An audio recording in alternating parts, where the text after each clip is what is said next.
Where others put branches, we place roots, and we're rooting for you. Member FDIC. In Louisville, a promise of transparency in the Breonna Taylor case. Kentucky Attorney General Daniel Cameron said the normally secret transcripts and recordings from the grand jury testimony in the Breonna Taylor case will be released. This following an order from Judge Ann Bailey Smith. Also demands from the crowds and attorneys like Benjamin Crump. That order came from Judge Smith in a hearing in which the only police officer charged following the raid on Breonna Taylor's apartment entered pleas of not guilty. Former Louisville Metro police officer Brett Hankinson had his arraignment. He entered the not guilty pleas on 3 charges of wanton endangerment, and that was for firing rounds that went into neighboring apartments. He was not indicted for the death of Breonna Taylor. His bond remains $15,000. Fox's Mike Tobin reports there were more protests in Louisville on Monday night. Another California wildfire spreading quickly on Monday. The Glass Fire in Napa and Sonoma counties, tripling in size to more than 56 square miles with little containment reported. Lake Jackson, Texas city officials say it'll take 60 days to ensure a drinking water system is purged of a deadly microscopic parasite, which doctors believe killed a boy. Residents being urged to boil their tap water in the meantime. A Massachusetts man is given a second sentence for a plot to behead a blogger. David Wright was sentenced to 30 years in prison for planning to kill blogger Pamela Geller. Wright was angered by Geller's organization of a Prophet Muhammad cartoon contest in Texas back in 2015. A confrontation led to a shootout at the venue where 2 gunmen were killed by police. The beheading plot was never carried out. Wright was sentenced to 28 years in 2017, but an appeals court threw out a conspiracy conviction. A new judge re-sentenced Wright, adding 2 additional years. Gernal Scott, Fox News. And I'm Jack Callahan. This is Fox News. Hafidi, this is Kayla from APL Guam. Here at APL, our expertise and extensive network can help you grow your business and reach out to more markets. As a responsible carrier, APL is also committed to a sustainable future, whether it's protecting the environment or investing our efforts in giving back to the community. Our dedicated team in Guam and the U.S. mainland are here to support you. Call 588-4651 or visit apl.com. Pick up dinner for you and the family at Chili's. We got you covered with a variety of delicious family platter options, like our fajita trio, Cajun chicken pasta, or our crispy chicken crispers. Or order off our new menu for you and a friend and indulge in our tasty burgers, tacos, and ribs. Get your Chili's favorites in a way that works for you. Call 648-7377 or WhatsApp 929-7376 for curbside pickup orders. Or get delivery with Good to Go. Chili's, you can still savor the moments at home. Have you responded to the 2020 Census of Guam? If not, time is running out. Call 645-2020 before September 30 to make sure you and your family are counted in the 2020 census. Our call center hours are Monday to Saturday, 7 a.m. to 10 p.m. and Sunday, 8 a.m. to 6 p.m. We only get this chance every 10 years. Don't get left out of the count. Together, we can make a difference. The 2020 Census of Guam will conclude its primary data collection phase on September 30th, 2020. Call 645-2020 today to complete your interview. Your responses will provide information local leaders need to distribute federal funding for our island's essential services. Call center hours are Monday through Saturday, 7 a.m. to 10 p.m., and Sunday, 8 a.m. to 6 p.m. Respond today, Guam, because together we can make a difference. Tall Tales with Bob Klitzkie is brought to you by Bank Pacific, banking on the Pacific for 66 years. Tall Tales with Bob Klitzkie is brought to you by Security Title, providing solutions for complex real estate transactions. Welcome to Tall Tales with Bob Klitzkie, the only show on talk radio where common sense is a lot more common. Phone lines are now open at 888-TALK. That's 888-8255. And now, The Point proudly brings you Tall Tales with Senator Bob Klitzkie. A well-regulated militia being necessary to the security of a free state, the right of the people to keep and bear arms shall not be infringed. That's how I start the program every day. As you well know, paying appropriate obeisance to the as you were the Constitution of the United States, including the amendments that we call the Bill of Rights.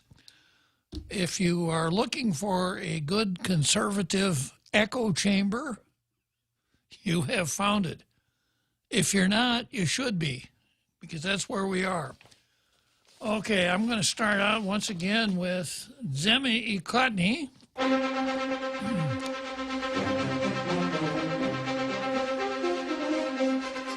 Which is that part of their program where I really lay it on the Pacific Daily News because they never run local editorials.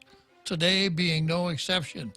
It's been months since they've had a real local editorial.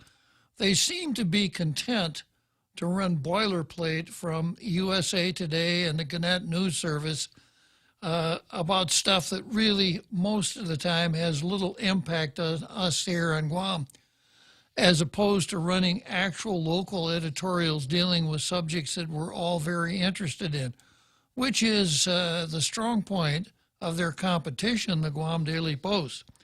Today is no exception. Today the Daily News is running something from, well, it's not boilerplate from USA Today or the Gannett News Service, but it's from a guy named Josh Bevins, the Director of Research at the Economic Policy Institute. So he's far enough to the hard left to pass muster with the USA Today folks and therefore the Pacific Daily News.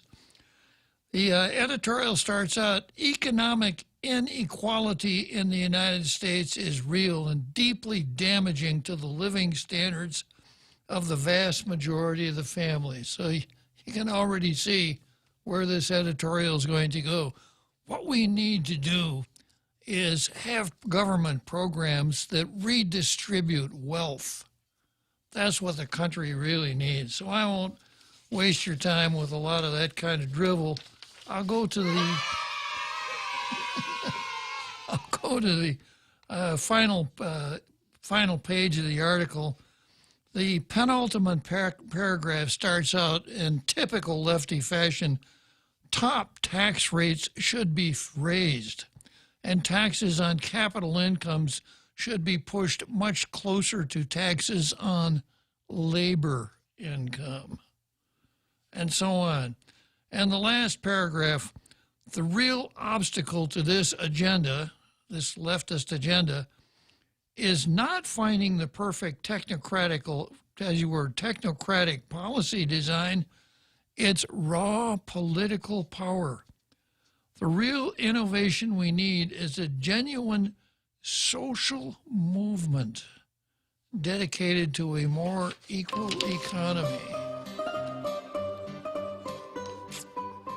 Yeah. Get used to that music. I can see the Russian dancers out dancing around right now. Yeah, so much for the Daily News. The Post is a kind of a ho-hum article today, editorial today also. Guam laws and enforcement must get tougher on school vandals. School vandalism has been a serious problem ever since we've had schools, and we don't seem to be making any headway on it at all. Of course, you could install security cameras in the school because I suspect the vandals would get a real kick out of smashing the security cameras. It would make it just that much more fun for them. So I wind up by saying laws can only go so far. Parents should monitor what their children are up to and with whom they hang out.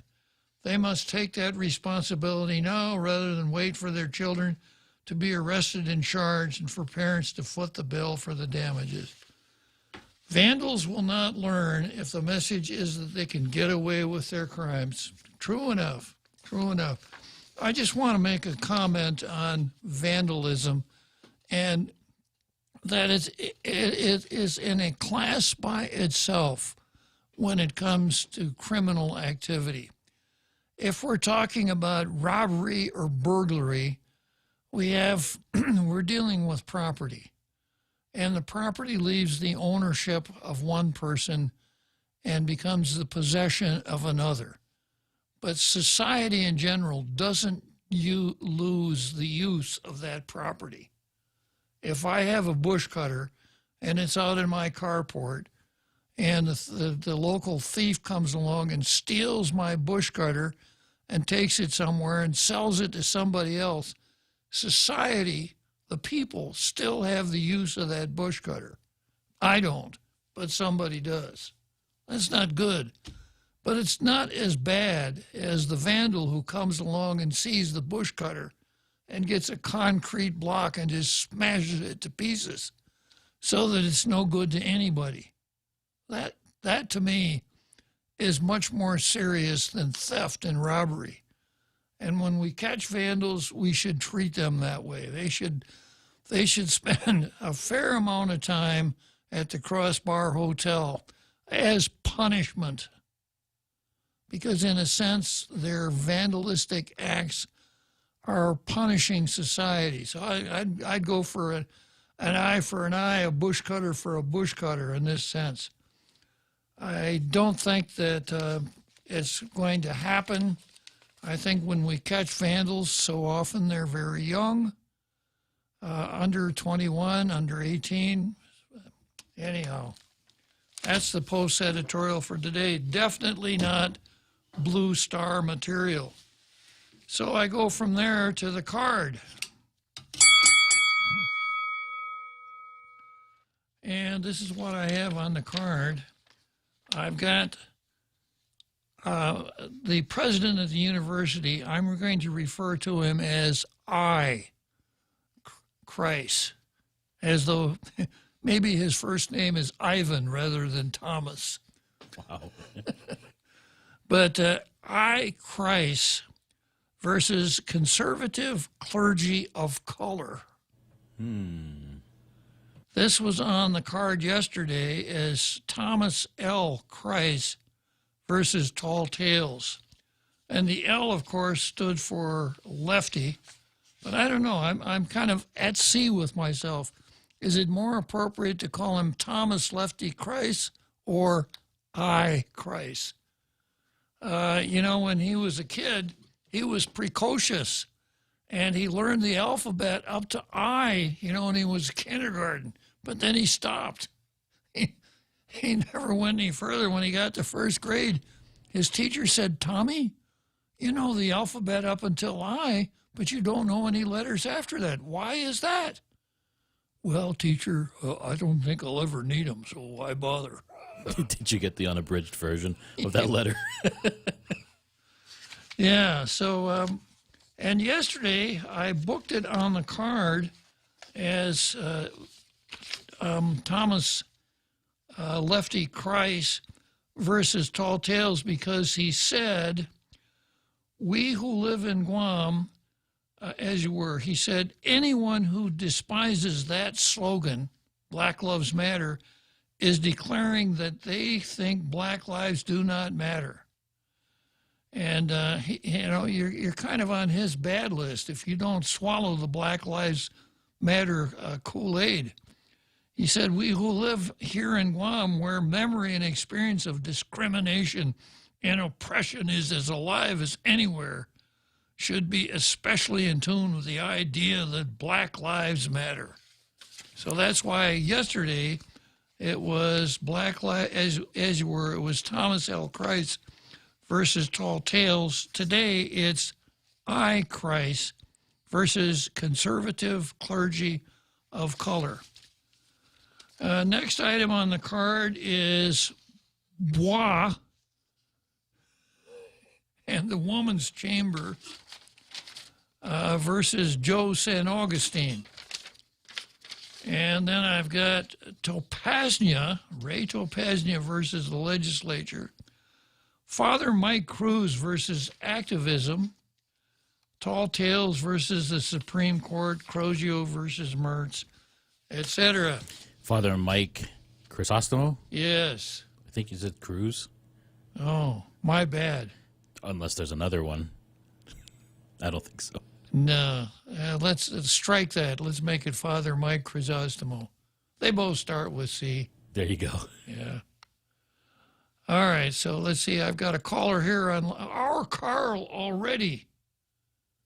Wow, our Carl, the bell just went off at the starting gate, and there you are trotting down the track. Yeah, I wanted to get an early start. Maybe you could combine the nicknames and you could say Left Eye. Yeah, that would work, yeah. Just a suggestion. Yeah, I just wanted to chime in a quick bit about your the first editorial that you were talking about from PDN, in which they were talking about the gap, between the rich and the poor, and one of their favorite ways to attack this is to tax the rich. And our favorite economist and social philosopher, Thomas Sowell, has a very slim booklet that he put out. It's by far the slimmest thing he's ever put out. It's only about 13 pages long. I think it's like $5.99 or something on Amazon. But it's really quite good. It's titled Trickle-Down Theory and Tax Cuts for the Rich. And he talks about the 4 major tax cuts in the 20th century during a series of tax cuts during the 20s, the Kennedy tax cuts, the Reagan tax cuts, and the Bush tax cuts.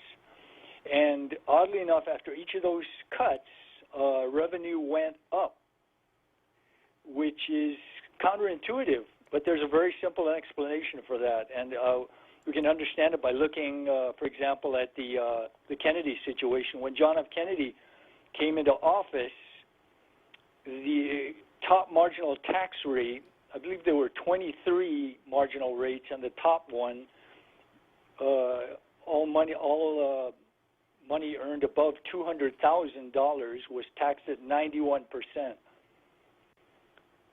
So clearly this taxes the rich. It gets at the evil rich. But the problem is it disincentivizes people who have money from investing in job creation. What human being would want to work 10, 12 or more hours a day, 6 days a week, building a business, and then have everything above $200,000 just taxed away at 91%. So in the prior decade to the 60s, before Kennedy came in, there were 4 major recessions that happened. Because what happened is the government unknowingly incentivized investment money to flow away from business job creation into low tax or no tax vehicles like municipal bonds. And, anyone with common sense would just say, well, I'm just going to wait this out. I'm not stupid. I'm not going to work 6 days a week, 12 hours a day, just to have it taxed away. I'll wait this out. And when they come to their senses, we'll start creating jobs again and businesses. And that's exactly what happened. Kennedy came from a business/political family. He kind of understood that, it was counterproductive to have that kind of tax structure. So he lowered the taxes and he spurred growth. And so revenues went up. Of course. So anyway, I just wanted to, we've been down this road before. That's my whole point. They keep of saying, course, well, we're not tax the rich. we're not talking about people with common sense. We're talking about people on the left. Yeah. Well, my bottom line point is we've been down this road before, but most people don't realize that. They don't know the history, and they think they've come up with this ingenious idea that no one's ever thought of before in history, taxing the evil rich, We've been down this road many times before, nationally, state, at the state level, local level. We've done this before. We've been down this road before. Anyway, I highly recommend this 13-page booklet by Thomas Sowell. It's really a great little book, and it's quick read, and it really lays out why taxing the rich is so counterproductive and doesn't work. Anyway, that's my 2 bits on that. I just wanted to chime in on that. Okay, Carl, good points. Thank you for calling. All right. Thank you, Bob. Okay, so we go to the first item on the card, which is I. Kreis versus conservative clergy of color. And you'll recall yesterday that I spent a little time on Thomas L. Kreis's column, As Your Letter to the Pacific Daily News, which was titled Thomas Kreis, Human Rights Transcend Party Lines. And I gave you a little taste of what he said yesterday, that we who live in Guam, where memory and experience of discrimination and oppression is as alive as anywhere in the U.S., should be especially in tune with the idea that Black Lives Matter. And he spends a lot of time in this letter, he spends a lot of time in this letter talking about himself. In fact, he uses in 661 words, he uses the letter I 16 times. The first word in his letter is I. And as a matter of fact, I could set this to music because I have the lyrics here for Cielito Lindo. And nice. I was going to have the Tall Tales Choir come in and do a rendition of Cielito Lindo, but the complications of the Wuhan virus made it impractical to bring the whole choir in here. But it goes something like this. De la Sierra Morena, Cielito Lindo, vienen bajando un par de ojitos negros, Cielito Lindo, de contrabando, I.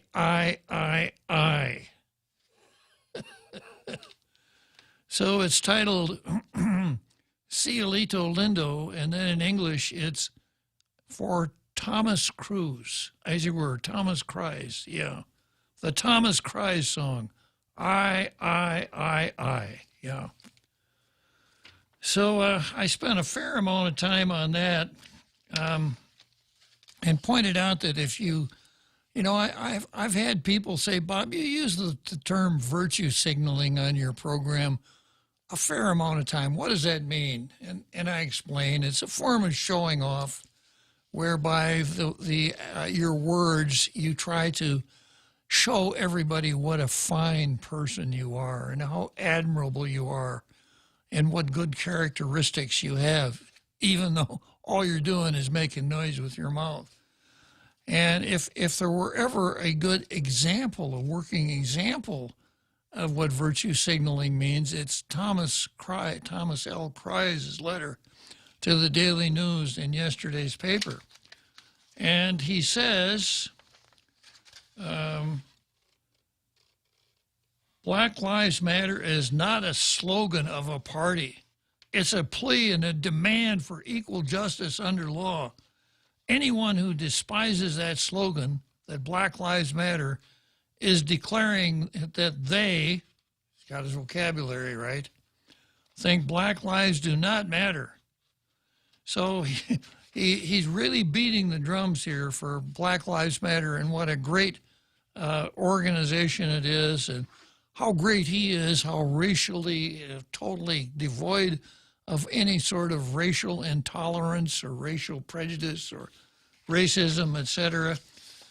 And then I also read a short part of a note from Kamala Harris, was blasted for praising Black Lives Matter as essential and brilliant. And Kamala Harris did the same thing that Kreis did without anywhere near as much egocentrism as Kreis, which isn't really saying much, right? But she took a really hard beating on the internet because a lot of folks said others on Twitter slammed Harris as insane and said she should ask the business owners whose shops have been destroyed if they feel, quote, evolved. GOP operative Arthur Schwartz posted a clip on an interview video with the comment, unmoved by the violence in our streets and the brutal attack on police officers, Kamala Harris says the protests are essential for our evolution as a country. And I'd like to publicly thank Kamala Harris for telling Americans that the protests, that is riots, need to continue and hold her personally responsible for the violence and medical bills and, yes, the deaths. So much for Black Lives Matter and Kamala Harris. So then today I stumbled across this article in an internet publication called The Blaze. Let me see who I got on the phone here. Who's waiting in the green room? You know, I lost my, wait a second. Maybe if I click on this.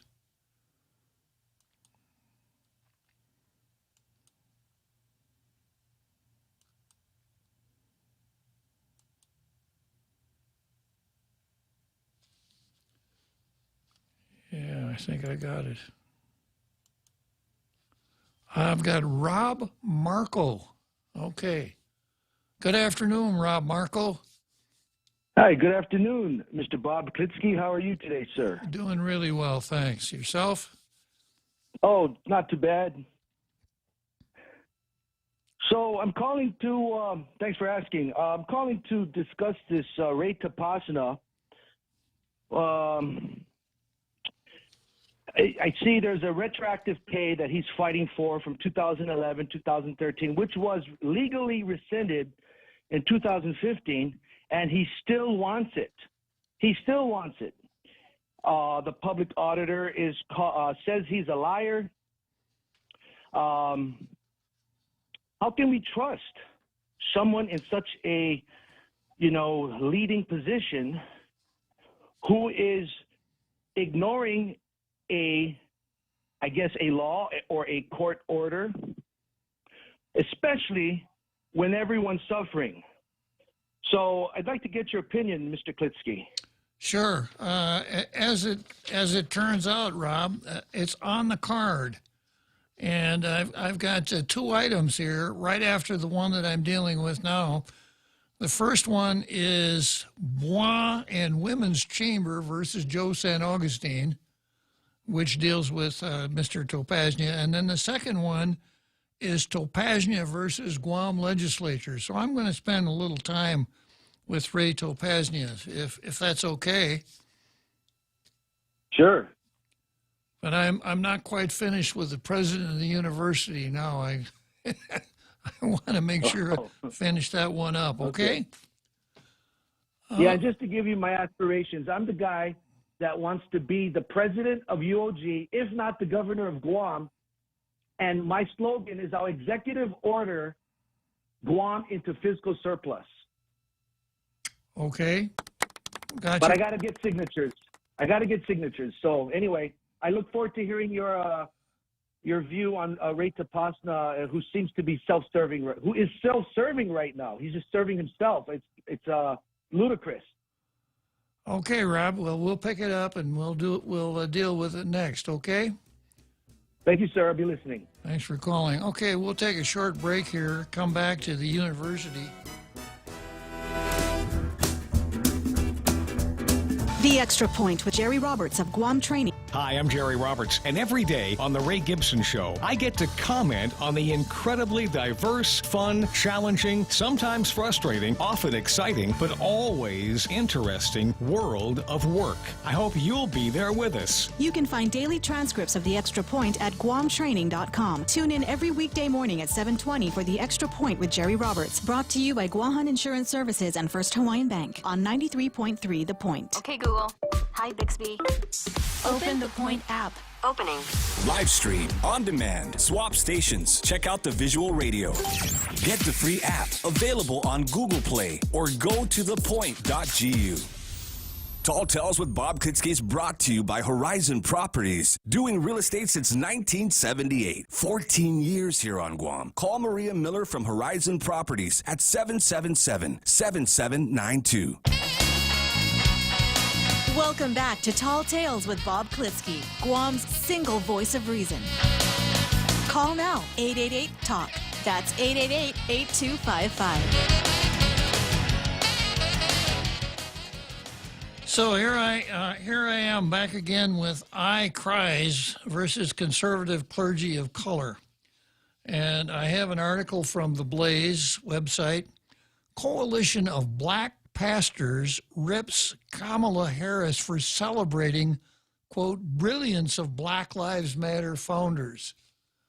So it just so happens that, you know, I brought Kamala into the conversation yesterday with Tom Kreis. This could just as well read Coalition of Black Pastors rips Thomas Kreis for celebrating Black Matters founders. Could just as well read that way. But here's how it goes. A group of black pastors slammed Democrat vice presidential nominee Senator Kamala Harris on Friday for praising the so-called brilliance of Black Lives Matter founders. During an interview with CNN commentator Angela Rye for the NCAA's Fall Leadership Conference, Harris lauded the, quote, brilliance of Black Lives Matter co-founders Patrisse Cullors, Alicia Garza, and Opal Tometi. Praising the co-founders, and of course they're all confessed Marxists, Thomas Kreis, they've all confessed to being serious Marxists. Praising the co-founders' brilliance in conceiving Black Lives Matter, Harris told Rye that one day people would see BLM as an inflection point in the ongoing fight for justice and to return the criminal justice system. I actually believe, as a former prosecutor, that Black Lives Matter has been the most significant agent for change within the criminal justice system, Harris said, because it has been a counterforce to the force within the system that's so grounded in status quo in its own traditions, many of which have been harmful and been discriminatory in a way that they have been enforced. She went on to describe the Black Lives Matter protests, many of which have become violent, as an essential component of evolution in our country and as an essential component or mark of a real democracy. So if you want to see what a real democracy looks like, Tom Kreis, turn on your TV set tonight and go to any one of the news channels and watch what's going on in Portland, because it's on every night. That's real democracy. And of course, you know, seriously, it is. Democracy means government by the people. Well, it's an instantaneous democracy. The people get what they want. The majority of those people get what they want, and they get it right now. No fancy, no trimmings, no fancy technicalities, no loopholes. If they want to break a window, by gosh, they break a window. They don't need to have a legislature or anybody else to get involved. It's real democracy.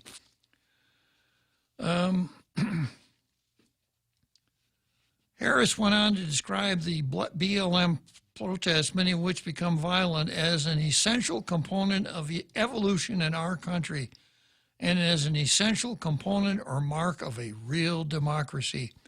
And, quote, as necessary, the people's voices must be heard. Why? Because nothing that we have achieved that has been about progress in our country has come without a fight, Harris said. Now, the conservative clergy of color, a group of black pastors, took serious issue with Harris' praise for Black Lives Matter movement and its founders. And of course, that would also apply to President Tom Kreis.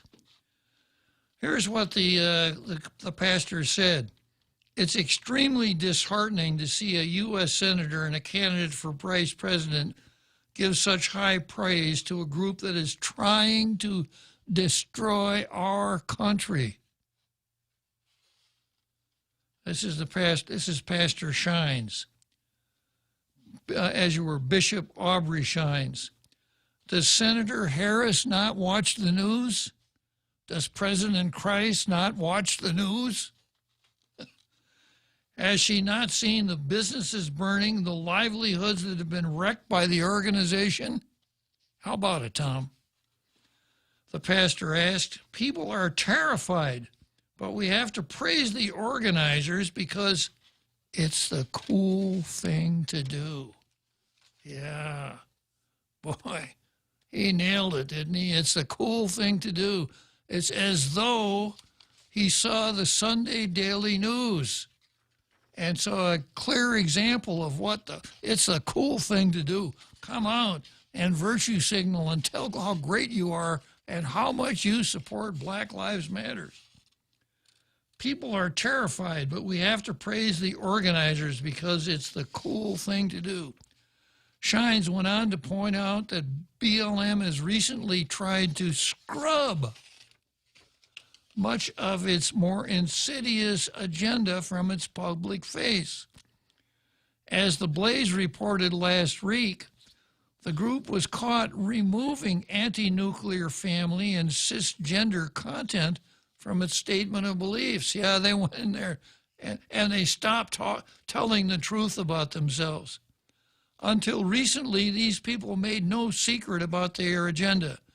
They were loud and proud about their anti-American goals until the violence they've indicated starting affecting their favorability. Shines continued in his statement to the Post. The only brilliant thing I can see is how quickly BLM's website operators scrub their agenda to be more appealing. This is not a group that needs to be praised. More Americans are beginning to see that, and I hope Senator Harris will too, and I hope Tom Christ will too. I'm not holding my breath. So back to his article yesterday. After heaping praise on Black Lives Matter, not as much as he heaped on himself, of course, because that would be a lot of praise in one column. He said that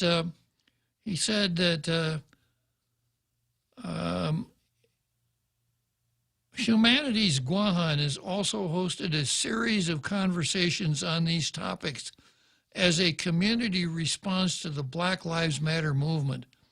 The conversations themselves helped us come to grips with inequality and even cruelty in our communities, but they are also leading to changes in curriculum and programming aimed at helping us all realize the hopes of our country and culture. So he's telling us he's changing the curriculum. So he doesn't tell us what he's going to do, but I just wonder if he'd be guided by the following. How about Howard Zinn? A People's History of the United States, way over on the left. Robin DiAngelo wrote a book called White Fragility. That could become required reading for all incoming freshmen. And all of the stuff that Donald Trump dumped by executive order that was being fed to federal employees. That would make a nice addition to the curriculum. So I was wondering, if I have some ideas for some new cases that President Christ might start. Well, here's what he's got. Gaslighting 101. Advanced rioting. Advanced seminar on arson. Property rights and looting, which is an advanced course. These would all fit in very well with his lionization of Black Lives Matter. So I'm glad to have some help from the conservative clergy of color now that Thomas has picked on them as well as Tall Tales. I'm glad to have a little company there.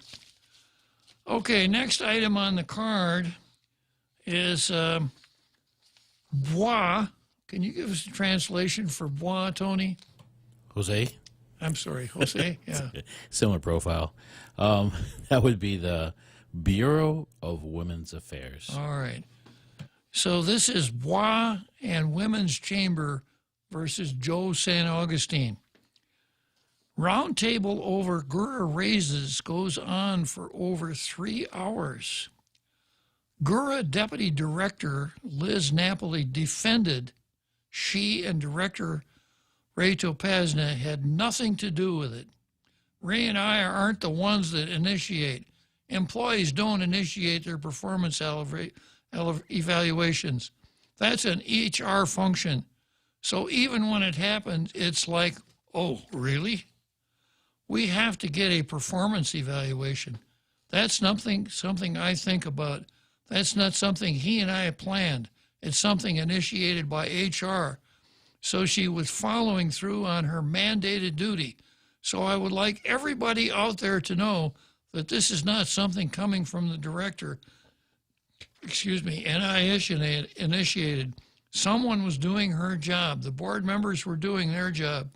And now here's the key part. Now she's talking about the two raises, her raise and Topaznia's raise.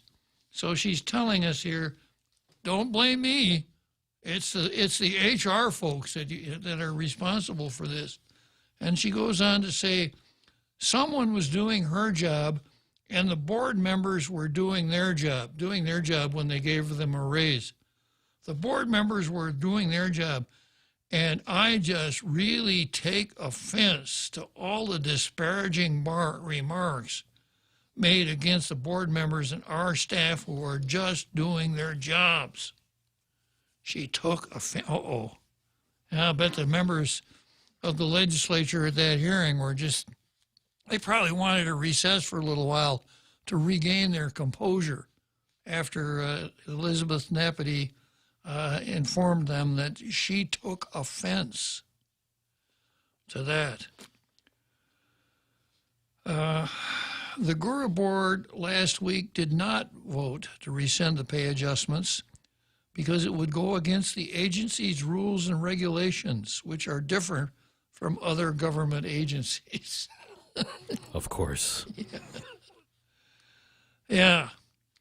During the roundtable, Senator Tello Taitigui asked the executive director, Ray Topaznia, to respond to Public Auditor B.J. Cruz's comment that he was a man that can lie with a straight face. Now, the news report doesn't cover this, but Ray did on the Ray Gibson show this morning. He ran the audio from it.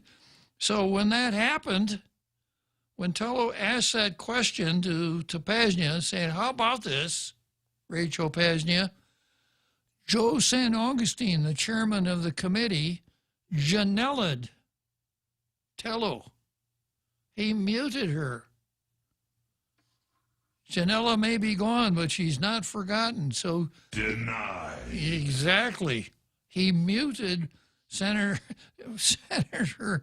Taitigui and wouldn't let her ask her question. This is after Liz Napoli shot off her mouth and said you shouldn't be asking him that. So, of course, after Joe San Augustine was so disrespectful to Senator Tello Taitigui, who, by the way, is a person with a cervix, what we used to call a woman, right? The Bureau of Women's Affairs and the Women's Chamber of Commerce just went ballistic. Yeah, the Women's Chamber of Commerce sent a note to Joe San Augustine saying that they were incensed by the way he treated a woman. And the Bureau of Women's Affairs, also known as the Bureau of Not Hurting Women's Feelings, sent a scathing letter to Joe San Augustine telling him that he should apologize not only to Senator Taitigui, but to all the women of the island. Yeah. Oh, they just went through the roof when Tello was treated, and she was treated disrespectfully. She's a member of that body. It's not the job of the chairman to go out there and run interference for witnesses that come before a public hearing or a round table or whatever else you want to call it. But that's exactly what he did. So at the minimum, it was disrespectful. And of course, I'm teasing about about the Bureau of Women Affairs and Women's Chambers. No, nothing out of them at all, because Tello doesn't fit into the agenda. She's a Republican. She's not working for the governor's administration. She has nothing in common with Gemma Manglotnia. So of course they're not going to say boo about that, even if Tello's feelings were hurt, which I suspect they weren't. But my goodness, what do we have a Bureau of Not Hurting Women's Feelings for anyhow?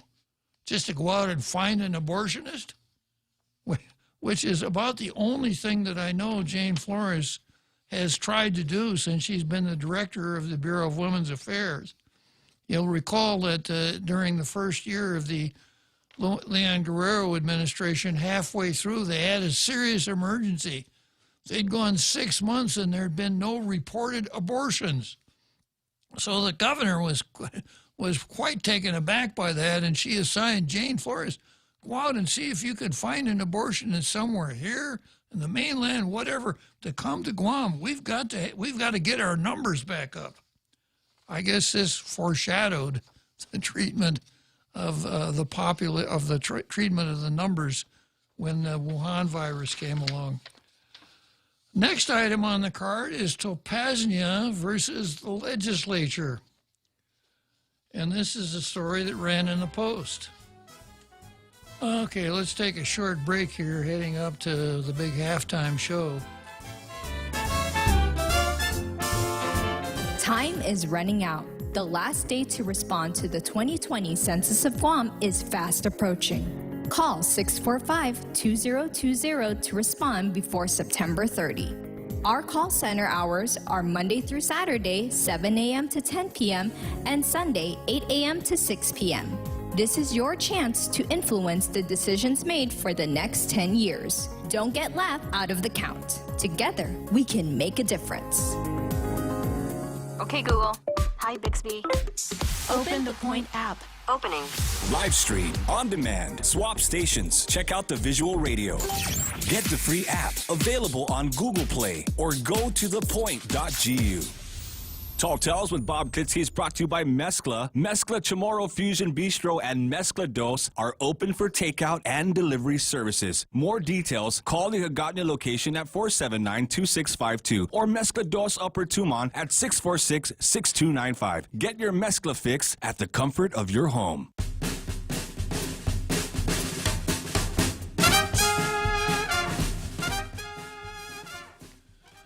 Okay, so here we are back again. We got about 10 more minutes till the big halftime show, and Rob Marco has climbed on the Ferris wheel again for his second ride of the day. And talking to you at the top of the Ferris wheel on your second ride, Rob, you still want to talk about Ray Topaznia, no doubt. I'm just getting started on the second item on the card, but go ahead. Certainly, sir. As a matter of fact, your opinion is what matters to me right now, but I just wanted to point out Ray Topaznia is making $73.78 an hour. So that's all I wanted to mention. I can hang up unless you have a question for me. Whoa. That's more than talk radio show hosts make, Marco. Rob? Yeah.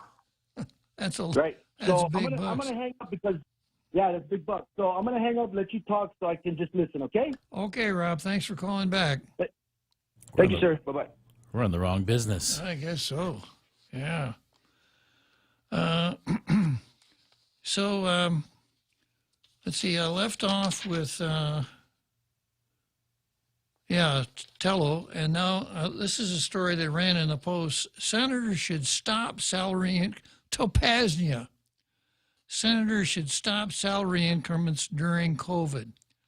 Guam Housing and Urban Renewal Authority Executive Director Ray Topaznia on Monday told senators that they have a choice to pass a bill that would place a moratorium on all salary increments because of the Wuhan virus pandemic, saying that other government of Guam agencies have given these salary changes.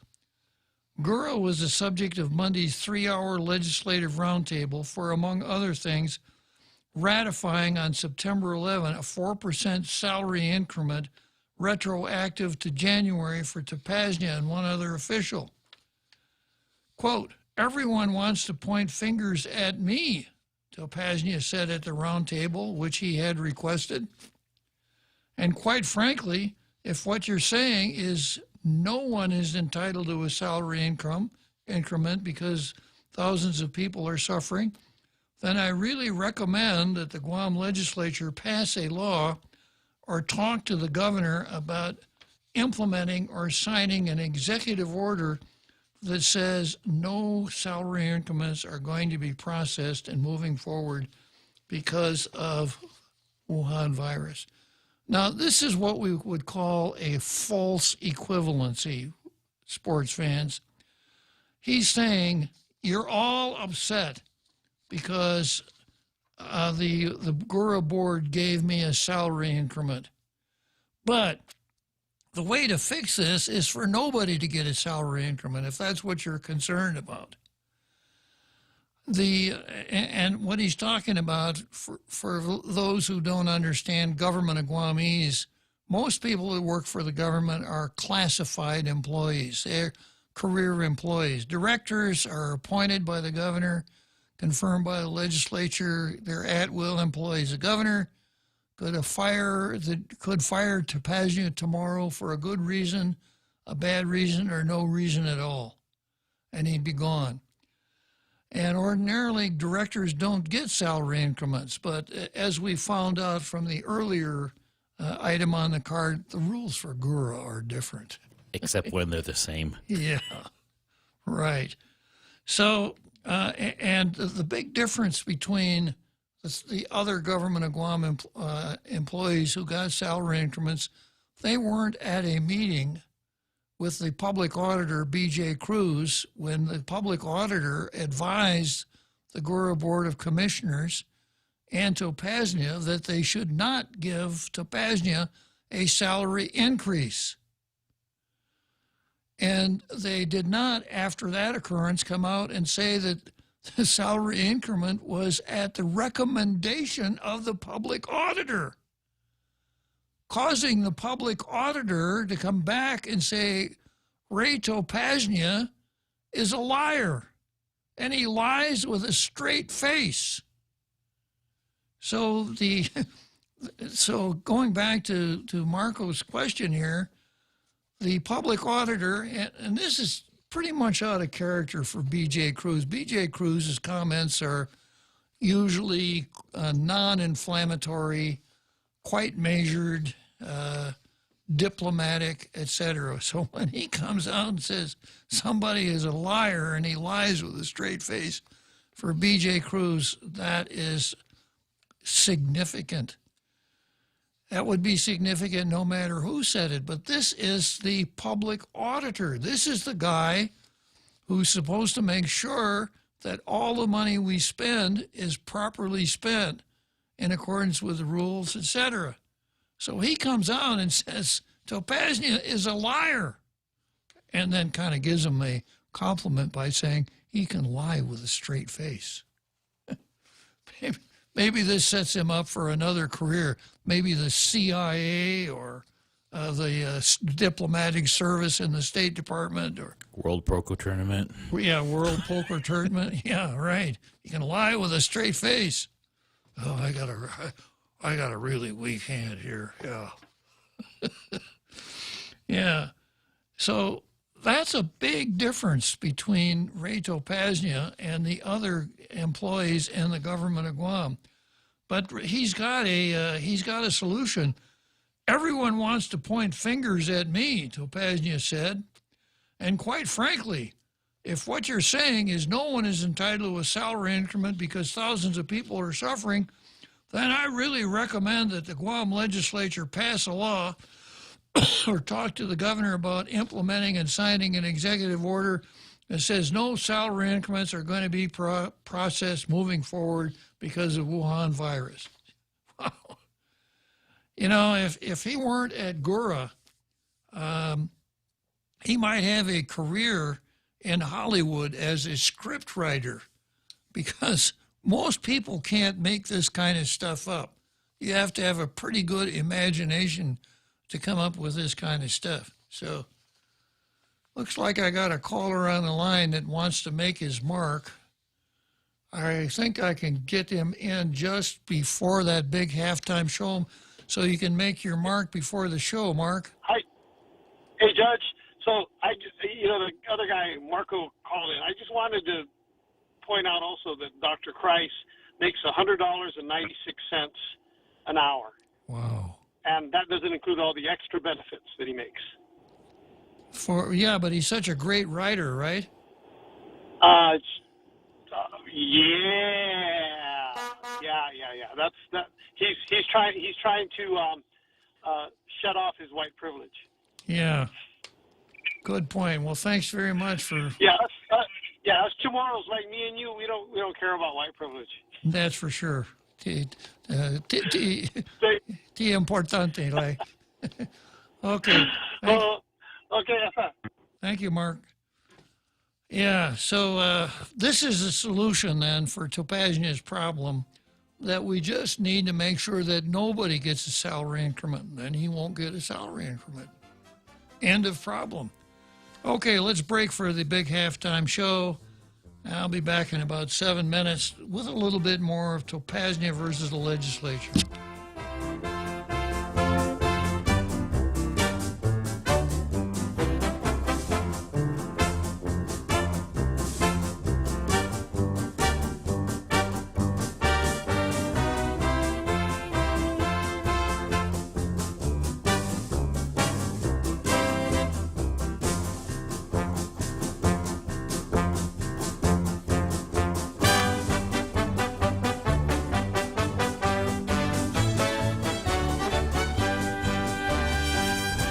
The Point is KUSG, Hagåtña, Guam, 93.3 FM and 104.3 HD3. President says he's ready. I'm Jack Callahan, Fox News. I am looking very forward to the debate. And the first of 3 scheduled debates is tonight. Tonight's clash in Cleveland between President Trump and former Vice President Joe Biden is expected to be one of the most highly watched presidential debates in U.S. history. For Joe Biden, his debate plan is simple, driving home the point that the November election is a referendum on President Trump. For the president, his goal is to use the debates to make the point that this is a choice election and remind voters what he's done and explain what he'll do that's new in a second term. The moderator for tonight's debate, Fox's Chris Wallace, is expected to cover a range of topics, including the economy, the Supreme Court, and the coronavirus pandemic. Fox's John Decker. The virus now blamed for the deaths of more than 1 million people worldwide. President Trump telling a Monday White House briefing a vaccine is close. 4 vaccines are now in the final stage of trials. The day the vaccine is approved by the FDA, we'll begin distributing it within 24 hours with hundreds of millions of doses. He also announced the distribution of 150 million rapid coronavirus test kits to the states. The Wisconsin Supreme Court is scheduled to hear arguments today in a case that could result in the purging of about 130,000 people from the voter rolls in that hotly contested battleground state. President Trump won Wisconsin by fewer than 23,000 votes in 2016. It's not clear if the courts will rule in time for the election, which is now 5 weeks away. Multiple people are reported dead in a hostage standoff in Salem, Oregon. The sheriff's office will only say that a person described as the suspect is among the dead and that none of its deputies were injured. Wall Street higher on Monday. Early morning Dow futures trading about 30 points higher as well. Asian stock markets closing Tuesday mixed. America is listening to Fox News. Tonight tonight. President Donald Trump and former Vice President Joe... 5, 4, 3, 2, 1, launch! That's just what we did with our new state-of-the-art mobile banking app as we celebrate 66 years of serving our island communities. It's loaded with a ton of new user-friendly features, including remote deposit capture. It's another way of saying you don't have to come to the bank to go to the bank. And if you want to come to the bank, we're happy to see your smiling face as long as you wear a mask. And we don't have long lines. Bank Pacific. Rosebud branches, we place roots, and we're rooting for you. Member FDIC. You've got a job to do. Having the right equipment for the job is critical, and East West Rental has the exact tools you need. Get it done faster with the right stuff, whether it's landscaping tools, concrete tools, lifts, trucks, lights, generators, trench boxes, welders, tents, tables, and chairs. They're here to help you tackle any project you're working on, big or small. Open Monday to Saturday, 7 to 5, closed Sundays. Find what you're looking for at East West Rental Center in Upper Tumont or call 646-1463. The Senate Judiciary Committee scheduling a confirmation hearing for Supreme Court nominee Judge Amy Coney Barrett a week from Monday. Fox's Rick Leventhal reports. The attacks on President Trump's choice for the Supreme Court have gotten personal and vicious, criticizing her faith, the size of her family, even accusing her of being a racist for adopting Haitian children. Supreme Court nominee Amy Coney Barrett is a mother of 7, including 2 adopted from Haiti, which may qualify her as a racist, according to Boston University's anti-racist research professor Ibram Kendi, who some say should be fired after he tweeted Saturday, some white colonizers adopted black children. They, quote, civilized these, quote, savage children in the superior ways of white people while using them as props in their lifelong pictures of denial, while cutting the biological parents of these children out of the picture of humanity. Commerce Secretary Wilbur Ross says the 2020 census will end October 5th. Despite a federal judge's ruling last week allowing the head count of every U.S. resident to continue through the end of October. A once every 10-year census determines how many congressional seats each state gets. The computer network of a major hospital chain cyber attacked Universal Health Services, which has more than 250 facilities in the U.S., acknowledging the outage on Monday, but not confirming whether ransomware is responsible. 2 space launches are scheduled for Tuesday night. First, Elon Musk's SpaceX is scheduled to launch one of their Falcon 9 rockets this evening from the Kennedy Space Center in Florida. It's carrying a GPS satellite on contract for the U.S. Space Force. Then, not an hour later, from the Mid-Atlantic Space Force in Virginia, Northrop Grumman is planning to launch one of its rockets carrying supplies for the International Space Station. In Broward County, Florida, Eben Brown, Fox News. And I'm Jack Callahan. This is Fox News. Mezcla Chamorro Fusion Bistro in Hagåtña and Mezcla Dos Upper Tumont are now open for takeout and delivery services. For more information, call now at 479-2652 or 3 or Mezcla Dos at 646-6295. Mezcla Chamorro Fusion Bistro brings you island hospitality with the true taste of modern Chamorro cuisine at the comfort of your own home. They take your local favorite dishes and serve them with extra flair you will only find at Mezcla. Mezcla, a true taste of Guam. The last day to respond to the 2020 Census of Guam is fast approaching. Respond by September 30, 2020 to help our island receive the federal funding it needs for essential services. We only receive this chance every 10 years. Don't get left out of the count. Contact the call center at 645-2020 to complete your interview today. Together, we can make a difference.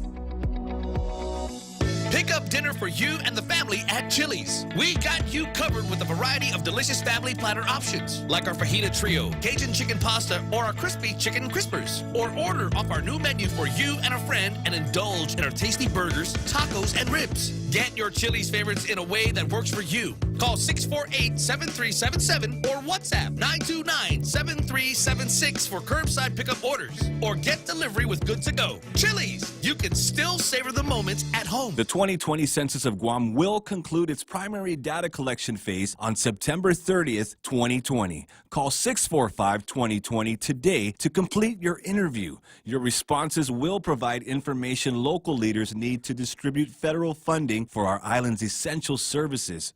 Call center hours are Monday through Saturday, 7 a.m. to 10 p.m., and Sunday, 8 a.m. to 6 p.m. Respond today, Guam, because together we can make a difference. Tall Tales with Bob Klitzkie is brought to you by Bank Pacific. Banking on the Pacific for 66 years.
Wasn't that a great halftime show, Marco? The marching band, the drill team, the cheerleaders, and that barrage of cannon fire at the end. That's wonderful. Yeah, it's what it keeps like a Marine Corps celebration. Exactly. Yeah. So I'm still working on Ray Topaznia versus the legislature. You are now on the Ferris wheel for the third time. So you have a pithy comment for me? Here comes my home run. Okay, I'm a man of solutions. Ray Tapasna should just say, hey, look, the child in me that wants more needs to be sympathetic with the people and the times and say, I'll forego the increase, sorry, and thank you, Governor, for the job. And to the Gura Board of Commissioners, please revoke your action giving me that salary increment, because there you go. As this played out, after BJ made his statement, then the governor came out and defended him. She said, oh, he's working hard and none of us is perfect. And, we stuck up for him. And then he came along and said, well, yeah, the Board of Commissioners gave me the raise, but I gave orders not to implement it just yet. But, of course, all of us cynical folks out here, all of us cynical tailgaters are sitting here saying, yeah, not now. Wait a month or so till the heat dies down and nobody's looking, and then slide it on through under the radar. So the only solution is for the Gura Board to come back and revoke it. So, but good idea, Marco. That's exactly the kind of sentiment that we need from somebody who's making, what was it, $71 an hour? 73, 78. And there are a lot of people out here that are making even $73 in a week. So it's one of the 22 laws of marketing, and that would be candor. So let's look out for that and see if that happens. I'm going to hang up for other people. Thanks a lot. Thanks again, Marco. Yeah, good call. Okay, so Ray Chapaznia's solution is just nobody gets a salary increment if we're concerned about these other folks, right? Did the caller, did Rob say the child in Tapasna? Yeah. His inner child is throwing the child always wants more. Can I have some more candy? I just gave you a box. Yeah, I know, but can I have some more candy? Remember that prayer, the prayer of the selfish kid? If I should die before I wake, I pray the Lord all my toys to break, so nobody else can play with it. I like it. Okay, so now this story, like so much that appears in the paper, says classified employees are entitled by statute to receive an annual salary increment based on an evaluation per the merit system, which is correct. Typically, increments are less cabinet members and other political appointees are non-classified employees. So throw in a sentence that doesn't mean anything to help your readers. What they're trying to say is typically salary increments are not available to cabinet members and other political employees who are non-classified employees, which is correct. I had never heard, I can tell you when back in the good old days when I was a director of a couple different departments, there were no salary increments in directors. It's about like crying in baseball. There are no salary increments for directors. So that when I heard about this, I was a little bit surprised. Okay, then we go on with the article. Topaznia conceded that with respect to his most recent pay raise, now this is pretty good, the timing is bad. You don't say. The timing is bad. But now he's got another what lawyers would call an affirmative defense. But my wife just received her increment in May from public health. So if you're suggesting the timing is bad for me, then you're suggesting that my wife's timing is bad. It's not her fault. Well, maybe when the legislature is passing bills, they could take hers away.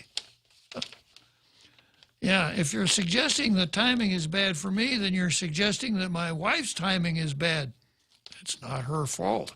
So it's not my fault either.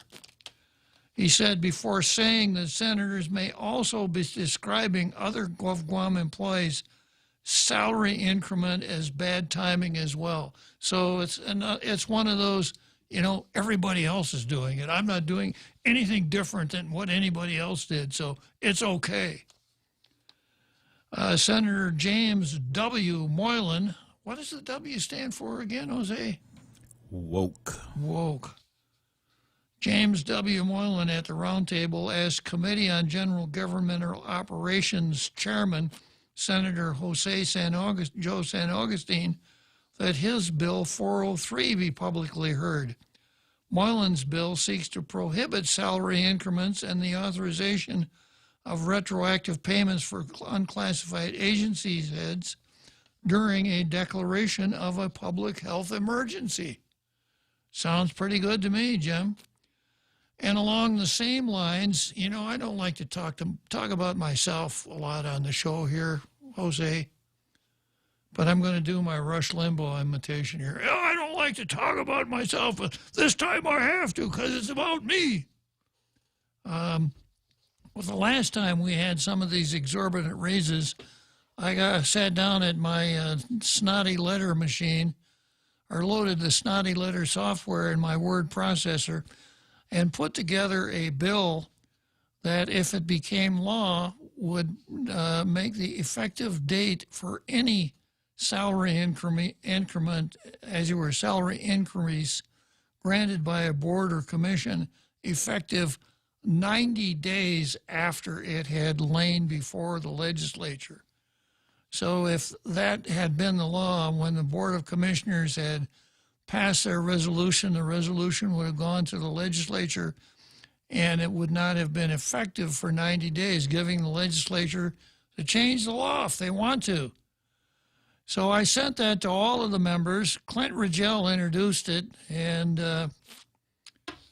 I think perhaps Clint put it hooked it up to one of those trains that was making a one-way trip to Palookaville. Yeah. Back to Topaznia. Topaznia told senators that rescinding a salary adjustment for any employment, as you were any employee who received a rating of satisfactory or better, would violate GURA's personnel rules and regulations and compensation plan. So if there's ever a conflict between Guam law and GURA's personnel rules and regulations, obviously the GURA rules prevail, right? His 4% salary increment is tied to a highly satisfactory performance evaluating rating that the board gave him in June for a period covering June, as you were January 2019 to January 2020. Now, when B.J. Cruz was talking about this, He said the audit report showed that Topaznia had done a bad job and that he had put the entire government in jeopardy because they didn't finish their own audit on time. So BJ really tore apart this statement that Topaznia made that he had a highly satisfactory performance evaluation. Topaznia said while the timing is bad, Gura Board doesn't have a choice but to ratify the salary increment or be subject to an audit finding. They don't have a choice. He has ruled. From 2 to 5 p.m., Gura presented and answered questions from senators about the salary increment. Gura delaying for 2 months of the GovWam audit for fiscal 2019 and corrective actions on the 2019 audit deficiencies identified. Senators Raging Lee, Sabina Paris, and Tello, and other senators said at the end of the day, despite the difference in technical terms or process, Topaznia has been authorized a salary change while some 30,000 other workers have been displaced by the pandemic. Even though increment is based on merit, it's a raise. It's a salary adjustment, although there's a technical difference in the same. Lee said, "You're still getting more money for the job you're doing." Including the latest $6,000 plus increment, whether implemented now or later, would give Topaznia some $22,000 in salary bump since becoming Gura Executive Director in January 2019. Now, they didn't say what his wife's salary, without knowing what his wife makes, these figures really mean nothing. And without knowing that whether or not the Gura rules require this, we're just kind of shooting in the dark. Gura board chairman Sabino Flores said during Friday's board meeting that Topaznia's pay is, quote, status quo until the board fully reviews a public auditor's performance audit on Gura personnel. You might have wanted to do that before you gave them the raise, Sabino. At this time, Topaznia's annual salary remains unchanged at $153,479. Napoli's salary also is unchanged at $106,985. The public auditor sought the Attorney General's opinion on Gura's unclassified salary pays and bonuses. The former Attorney General said retroactive salary increases are illegal. This was Elizabeth Barrett Anderson, said that retroactive salary increases are illegal. And this has been repeated by current elected officials. Gura also shared with senators the status of Wuhan virus mortgage and rent relief programs, federally funded programs, et cetera, et cetera. So that's the fireworks. Of course, the really interesting part of it was when Joe San Augustine Janella'd Senator Tello Taitagui. And they also kicked around the term personal attacks. Personal attacks. When somebody... preface it with a quote. Yeah. Yeah. Who said it? So, when you are the director of an agency with millions and millions of dollars and hundreds of employees under your charge, the idea of saying, you can't say that to me because that's a personal attack. No, that's not the way it works. If you're not doing your job and someone says you are not doing your job, that is, in fact, a personal attack. So this idea of, you can't say that because it's a personal attack, it's just BS, speaking politely. And to say that for Joe, to say, we don't allow personal attacks here in our hearings. Well, then close it up, and don't have any more hearings, because we're never going to get to the bottom of anything when a director does something wrong or does not do something right and someone tries to point it out. That would be a personal attack. We can't have that. Okay, so much for Ray Topaznia, Gura, Talo Taitigui, and Janella. Okay, next I've got Father Mike versus activism. And this one is overcome by events, but I'm going to address it the way I would have addressed it at the time that it came up, which was September 28th. And this is a story that ran on PNC on September 28th. Church wants to be included in easing of restrictions. Father Mike Chrysostomo, the pastor at St. Anthony's Church, says he doesn't understand why they can't reopen if they abide by the same protocols as other organizations, especially since the church has taken extra precautions to ensure the safety of its congregation. All right, I got Dr. Tom Poole here. I wonder if Dr. Tom Poole is up to speed on personal attacks. Are you, Tom? Ad hominem attacks. It's funny. I just taught that word to my class this week. No, sir. My call is in the nature of a compliment, in that I've never met Jose, but I've been listening to him for a couple of months, and I have been very impressed by his obvious intelligence, and he's well-read, and he's witty. He makes me laugh all the time. And I just think, a man of those talents, it's uncommon. It's rare. And I think, you and I should appeal to Ray for a big fat increment for Jose, because, a good sack of bananas don't grow on trees. And he would be hard to replace. I'll take nothing less than $73 an hour. There you go. Jose's entirely deserving. Yeah. I appreciate that, Doctor. Make my appeal. I appreciate that. Yes, sir. The check is in the mail. It's sincere. It's entirely sincere. I appreciate it. I've been very impressed with Jose's qualities as a second banana, and we need to recognize that.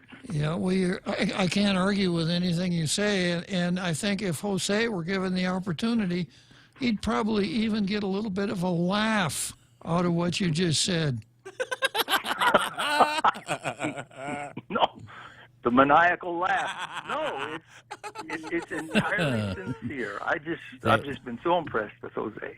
Yeah, I appreciate that. I'm on one of the lower tiers. I'm just here enjoying being in the presence of Bob Klitzkie, though. Well, so thank you very much. Well, there's that too. It's hard to place a value on that, but it's considerable. Of course, my modesty comes to the fore here too, Tom.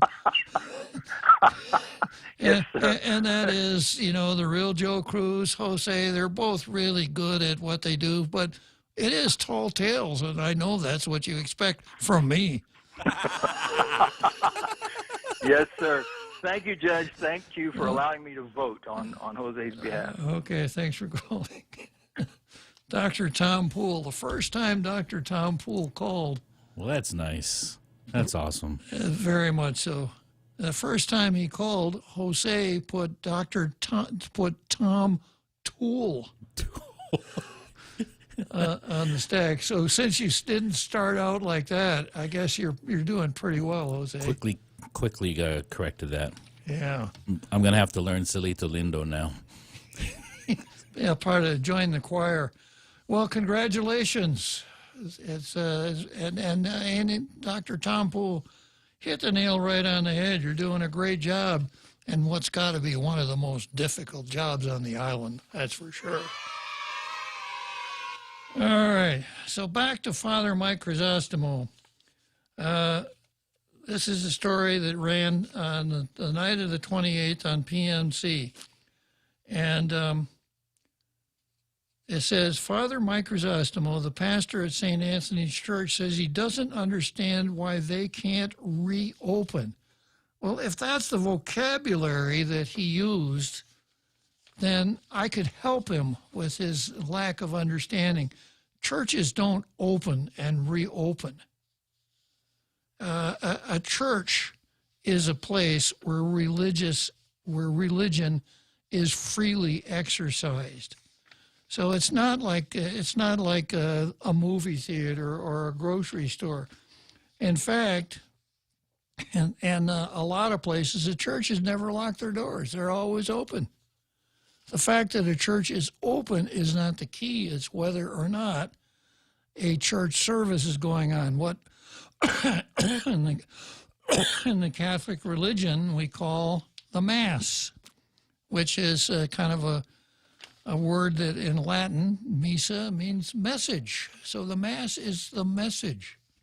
So that's what Catholics are concerned about, not whether or not the church is open, but whether or not Mass can be celebrated in the church. But Mike Chrysostomo didn't write this article, so I can't hold him to that. With restrictions eased on many businesses and government agencies, many of the island's faithful are wondering when they'll be able to attend services at their place of worship. Churches weren't included in the recently revised guidance as Guam gradually reopens. Father Mike Chrysostomo, the pastor at St. Anthony's Church, says he doesn't understand why they can't reopen. I mentioned that part already. And then Father Mike goes on to say, not just Catholic churches, but all churches, houses of worship. We're very essential, and during this time when people are losing their jobs, businesses are closing, you hear about the suicide rate, they need their faith. They need the spiritual component. It's essential. And we're just asking the governor right now, Governor, please open, here we go, please open our churches. Help us. Let us be partners with you, Chrysostomo said. Chrysostomo says he doesn't consider the governor an enemy. Where's Tim Rohr now that we really need him? But that he does hope she will change her mind on the matter. Currently, worshipers can only attend Mass in church parking lots and remain in their cars during the service. Crystal Paco San Augustine, formerly known as Crystal Paco, the governor's press secretary, said, quote, as the governor mentioned at last Friday's press conference, some activities pose greater risk of transmission than others, but we continue to work toward the lifting of restrictions. The data is being reviewed constantly, and a number of options and safety protocols are being considered. So obviously Janella has learned her job to speak for approximately 90 seconds and say absolutely nothing. Well, I'll come back to this right after the seventh inning stretch. The Extra Point with Jerry Roberts of Guam Training. Hi, I'm Jerry Roberts, and every day on The Ray Gibson Show, I get to comment on the incredibly diverse, fun, challenging, sometimes frustrating, often exciting, but always interesting world of work. I hope you'll be there with us. You can find daily transcripts of The Extra Point at guamtraining.com. Tune in every weekday morning at 7:20 for The Extra Point with Jerry Roberts, brought to you by Guahan Insurance Services and First Hawaiian Bank on 93.3 The Point. $5 footlong. Pile high with veggies. They're back. Any footlong is a $5 footlong when you buy one at regular price. At participating locations, Subway, eat fresh. Tall Tales with Bob Klitzkie is brought to you by Horizon Properties. Doing real estate since 1978. 14 years here on Guam. Call Maria Miller from Horizon Properties at 777-7792.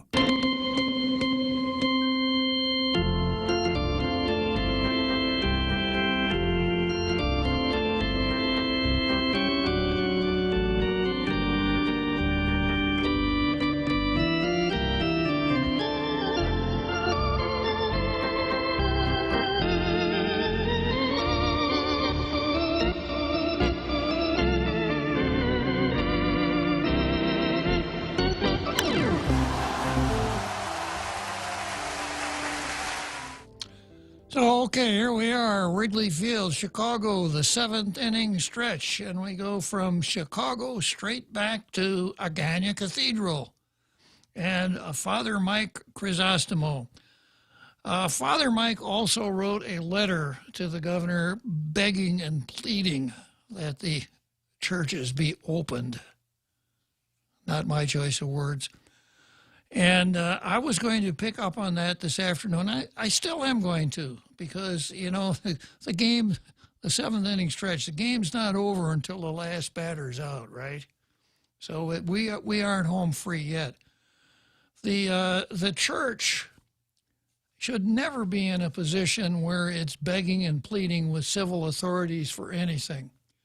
We made a decision, we meaning the Founding Fathers made a decision back in 1787 as to where the church fit in to the larger picture. As you were 1789, Congress shall make no law respecting an establishment of religion or prohibiting the free exercise thereof.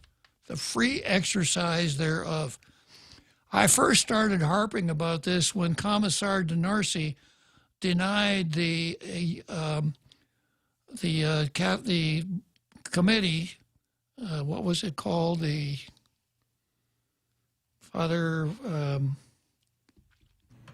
liturgical. Yeah, the liturgical committee. Yeah, the liturgical committee's request to commence with masses, and Commissar wrote back and she said, "I do not support and cannot approve of sacramental services."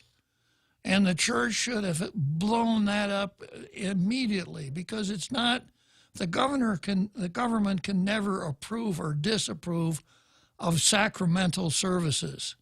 The government can make public health regulations. They can talk about masks and social distancing and capacity, et cetera. But they can't say, we're not going to approve your sacramental service. You can't have Mass on Sunday. We don't approve it. That's exactly why we have a First Amendment. But the church let it go and kept letting it go, begging and pleading, et cetera, instead of standing on its position concerning the First Amendment. When the governor came out with this essential and non-essential, it should have been made absolutely clear from the get-go that the church cannot be classified as anything, essential, non-essential, a pink elephant, or anything else. The church is the church, and that's the end of the story. But the church let the governor push it around, push them around. Them, I guess, huh? Yeah. Us. Yeah, push us around, and instead of doing what Christians have done, what Catholics have done since the very beginning of the church. And if any church officials want a plan as to how to go about it, go to Jungle Watch, because Tim's latest post on Jungle Watch is a how to do it. It's a how to do it for anybody who is dealing with a tyrannical government that keeps things locked down. Tim lays it out very clearly. Step 1, 2, 3, 4. It's there. And that's what I would have hoped that we would have done in order to get back to going to Mass. Frenchie posted an interesting comment. Frenchie, as usual, is right on point. Frenchie says, Father Mike, the Joe Biden of the clergy. I'm leaving that one alone. He says, the Archbishop is the one who decides, not the governor. And I agree. The impression should never have been created that the governor can decide church matters. So that's the way I was going to deal with this. About the time that the program started, an email came out from the Chancery. It's a letter from the bishop, the Archbishop Burns, to the faithful, saying that masses inside the church will resume this Saturday and Sunday. And he lays out some of the safety precautions, et cetera, but says back to Mass inside the church, which is good. And going back to your predecessor, Jose, who was a Sherlock Holmes scholar. I learned from the best. If I asked you, what was it that Archbishop Burns said in his letter, your answer would be... It's not what he said. It's what he did not say. It's what he didn't say. And what didn't he say, Jose? What he didn't say was DPHSS, partnership, cooperation, or invoked Governor Lou Leongro's name. That's right. He just said we're going to go back to Mass, which let's give him a cheer on that one. Yeah. So good for you, Archbishop. Your flock is with you on that one. Okay, and then I've got Jack. Is it Jack or drive-through Jack? I think it's just Jack. Just Jack, huh? And Frenchie. Hello, Jack. Good afternoon. Yeah, it's drive-through Jack. All right, drive-through Jack. I'm in the parking lot waiting for the rain to stop.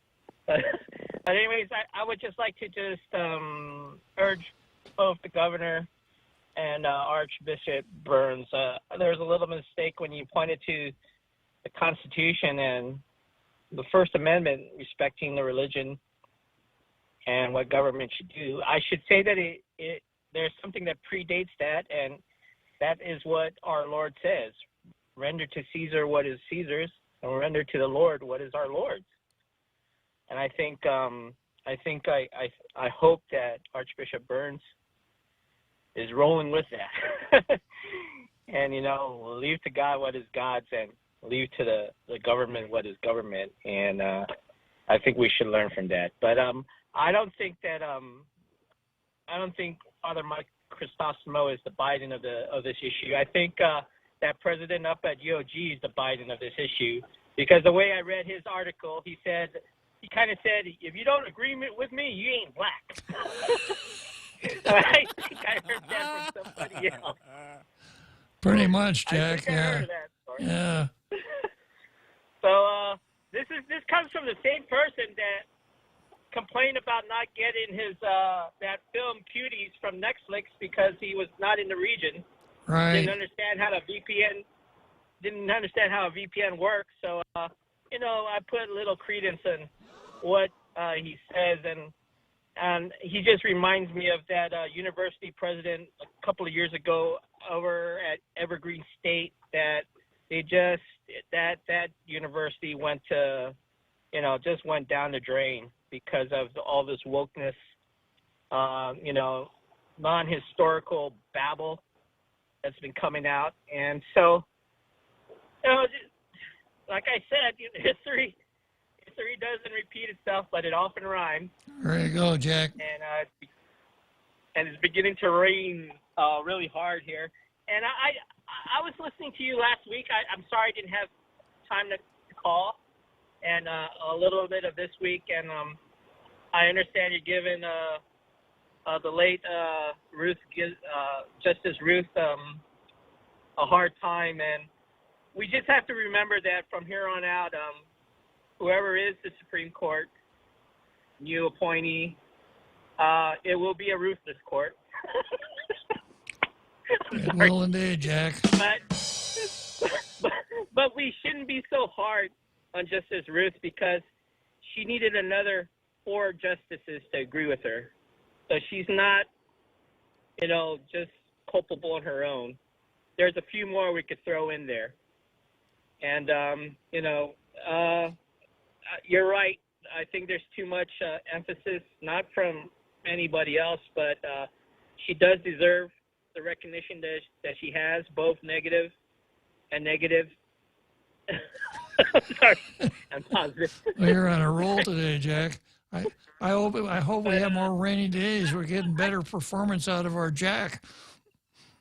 Yeah, I could only fantasize about if they only just listened a couple of years ago, or how many years ago were you on the other radio station when you started? That's like 7 years ago? I've been here. It was 2 years on Liberation Day. So No, but the other radio station. yeah, I started there, I think, 4 or 5 years ago, yeah. Yeah, so that's 7 years altogether. They only, because I remember your first show, and we spoke about making the district court judge here a lifetime appointee. Mm-hmm. And so 7 years has passed by. I can only fantasize of the possibility of it being a U.S. Supreme Court Justice Chidinko Gatewood. But I could fantasize about it, and I think the probability of that is higher than me dying of COVID-19. And I can't emphasize enough how much I chuckle when I see on the floor, stand here. It seems that more people today put more faith in standing on that line. More Catholics put their faith in standing on that line than they do on transubstantiation, than they do on the Trinity. And I think it's a big risk. And like the late Pascal, the mathematician, said, if I believe in the afterlife and there isn't, I don't lose anything. But if I don't believe and there is, I lose eternity. I'm just paraphrasing. Pascal's wager. Yeah, Mm-hmm. It is. It's a wager. Yeah, Pascal's wager. So, I just hope that from here on out, the local press gets out of their elevator where they're comfortable in smelling their own, fluctuations, and start really asking hard questions, for like the next candidates, especially I want to see some questions like, for the next congressperson, I hope I'm saying the right term, are you going to put forth that our district court will be a lifetime appointee? Because God bless Judge Gatewood. She went through President Bush, went through Obama, and, I know there's not that many landmarks decisions out here, but I think she's made her mark. I think she's been a good judge, and, I would like to see her, move up to the next echelon, be it the appellate court or something like it. But it's very hard when you're a tenured judge and you're just one of the few tenured judge when everybody in your class are lifetime appointed. Good so point, I would like Jack. to see the press ask that hard question. And I do remember it was the compilers of law that called your show and said the reason why we don't have a lifetime appointee because he was afraid that someone from New York will be appointed out here that has nothing to do with the culture. And you've said this many times. We have a problem with all these living constitutionalists. True and enough, it's a Jack. shame. And it's a shame that the Guam Bar Association is loaded with them. And so, I hope things change. But anyways, I hear the music. I'm just waiting for the lane. I'll listen on. Okay, Jack, thanks for calling. Okay, so we're heading down the home stretch, and I'm going to be heading down the home stretch with one of our great callers. His name is Frenchie. Time is running out. The last day to respond to the 2020 Census of Guam is fast approaching. Call 645-2020 to respond before September 30. Our call center hours are Monday through Saturday, 7 a.m. to 10 p.m., and Sunday, 8 a.m. to 6 p.m. This is your chance to influence the decisions made for the next 10 years. Don't get left out of the count. Together, we can make a difference. Hakaday! This is Claire Manglona from Security Title with an important warning. Wire fraud is real, and home buyers and sellers are one of the biggest targets, even on Guam. When sending money by wire transfer, be sure to confirm the wire instructions by phone, not email. In this case, it's good to be suspicious and know who you're dealing with. Let the professionals at Security Title work with you to minimize loss due to wire fraud. We are here to help. Tall Tales with Bob Klitzkie is brought to you by Bank Pacific. Banking on the Pacific for 66 years.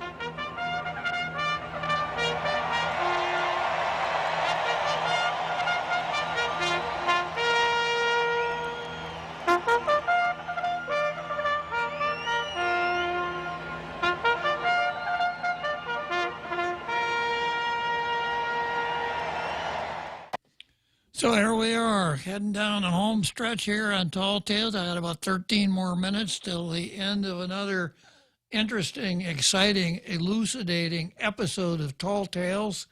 And here to help me finish up the program, I've got the legendary Frenchie. Good afternoon, Frenchie. Ah, I'm getting so much credit for not much. But anyhow, good afternoon, Bob. How are you? Good. Good. Yeah. I hear the previous caller saying, well, he doesn't think Father Mike is the Joe Biden of the clergy, but I beg to differ. And the reason is because, unfortunately, you know, I like Father Mike. He's a very likable kind of a Magudai type of guy. Magudai? Yeah. If I pronounced it right. But he, unfortunately, has a tendency to plagiarize other people's work. And so that's why he's like Biden. And the other reason he's like Biden is in doing so, he's kind of wrangling him about without really knowing what he's, you know, like you know what I'm talking about, right? and unfortunately, it doesn't serve the betterment of the church in doing so. I mean, going to beg the governor, it's not something any priest should do. And like it was said earlier, you know, give to Caesar what belongs to Caesar and give to God what belongs to him. I mean, it's very different. It's kind of a good surprise that the Archbishop is finally finding a backbone days before he's coming back on island. He's supposed to arrive here on the 3rd, and I guess he will have a exceptional ruling for quarantine because he's planning to oversee the incarnation of our newer priest on the island. So. And I guess the church needed to be open in order to do so on Saturday. So it will be interesting to see all the politics behind all this. No, we don't like to give benefit of the doubt to people for free, but let's see what's going to happen from that. And it's prohibited on Tall Tales, Frenchie. Yeah, I know. Thank you for reminding me. And we'll see how Adelup is going to react to all those things, and if we're going to have another one off with their head type of reaction from the governor, who has never been a friend of the church in the first place. You know, she obviously likes to make her own decision regarding the tenets of the law, and so we'll see. It's going to be quite interesting to watch, and it's good and bad at the same time that Father Mike was quoted in that way, because he doesn't realize he's being manipulated by people around him, and it's kind of sad, and it kind of undermines what the Archbishop is doing too. So that was my take on this. I'd like to hear what you have to say about that. Well, it's interesting that we have a contest now to see who makes the best local Joe Biden. Because Jack thought that the president of the university makes a better Joe Biden than... Yeah. My vote's for the president. Yeah. So yeah, true. That can develop into one of the Tall Tales rituals. What I think is interesting, and thanks for reminding us, Frenchie, is that there are some ordinations going to happen. I'm interested to see who's going to be clamoring for the front pews. Well, the usual suspects. I would say probably either the governor and the head of the judiciary, and maybe our Republican candidate for the delegate will sit next to the governor. And, exactly. Yeah. All mumbling to one another about separation of church and state, no doubt. Yeah, and the governor praying. She doesn't pray often, but she'll probably be praying that the Republican takes enough voice away from the delegates so that RU, I don't know where you are on that, but RU can win the delegate post. It's those kind of behind the scene choreographing that's a little bit pathetic, but and all pretending they all love the Archbishop at the same time. Well, they hate his guts. Oh, okay. We'll see. It should be interesting. Interesting. But we only have half capacity cathedral, so I don't know if we're going to be able to put all the big people on the front row. There might not be enough room. Especially with social distancing, right? Yeah, that's right. I think the rhino of the Senate might not be able to kiss the governor this time. Anyhow, so it makes for an interesting beginning of the month of October. We'll have plenty of material next week for Tall Tales. For sure, Frenchie. You're right on that. All right. In related news, Confessions opened also.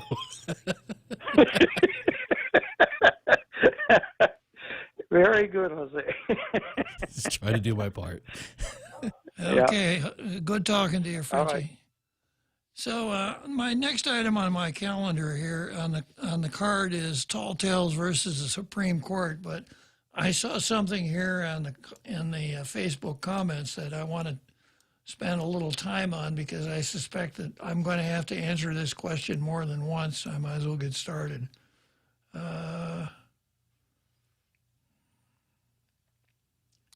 Rico Blancafolor. If the presidential election ends up going to the Supreme Court due to a contested election results without nine justices and a decision is split, what happens? Does Trump remain or does Creepy Joe become the president? Well, to start out, if the Supreme Court follows the law, none of this should come to the Supreme Court. Notwithstanding what they did in 2000, it's really none of the Supreme Court's business. And here's how it works. People go to the polls on the first Tuesday after the first Monday in November and cast their ballots. Of course, we're really screwing that up this time. And with this mail-in ballot, there's no way that it's not going to be extremely chaotic. But each individual state has its own methods of collecting the ballots, some by city, some by state, et cetera, by county. So the ballots will be counted, and the electoral votes of each particular state then will be designated for the presidential candidate that got the most votes. On, I think, the 8th of December, the electors gather in the state capitol and count up the votes, come up with one name, and they give that name to the governor of the state, and the governor of the state transmits that to the vice president of the United States. And then on a day in January, I think it's the 12th, but I'm not real sure, the vice president of the United States, who is also the president of the Senate, opens the votes, and the votes are counted in a joint session of Congress. So you've got the Senate, you've got the House, and you've got the vice president. But the Constitution uses the passive rather than the active voice. And it says the votes shall be counted. It doesn't say the vice president will count the votes. It doesn't say the members of the House will count. It just says the vote shall be counted. And if there's not a clear winner, then the dispute is resolved by the House of Representatives, where each state and the District of Columbia has one vote. So the congressman from each state poll and come up with one vote. And that's how the dispute is resolved. And that's why I'm saying it's not the Supreme Court's business, because the Constitution has designed a method, a flawed method, but a method nonetheless, to determine what happens in these contested elections. So back up a little bit. Here's what happened in 1776 when Hayes, Rutherford Hayes, beat Samuel B. Tilden for the President of the United States. When they counted the electoral votes, Tilden had the most, but he didn't have a majority. So the the controversy went to the House of Representatives for disposition. And what happened was the Republicans and the Democrats made a corrupt bargain. The Democrats said, okay, we'll all go for Hayes, but you got to pull the army out of the old Confederate states. You got to end Reconstruction. So the Republicans went for the bargain, and this was the beginning of systemic racism in the United States, because the Republicans traded Reconstruction for the presidency. Now back up a little bit further. When the states count their votes, the electors are chosen by the parties in each of the states. So there'll be Democrat electors and Republican electors. And okay, I'm close to the end of the show, huh? Okay, I'll have to finish this up on Monday. I'm sorry, Rico, that I didn't get to finish answering your questions, but I'll finish it up on Monday. As you were, finish it up tomorrow. It's only Tuesday. See you then.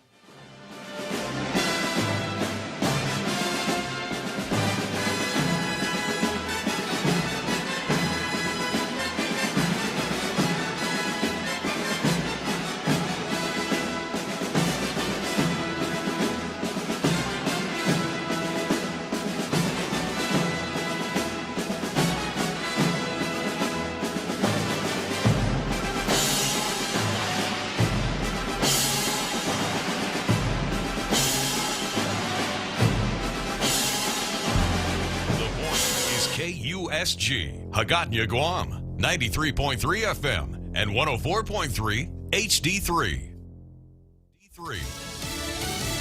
President says the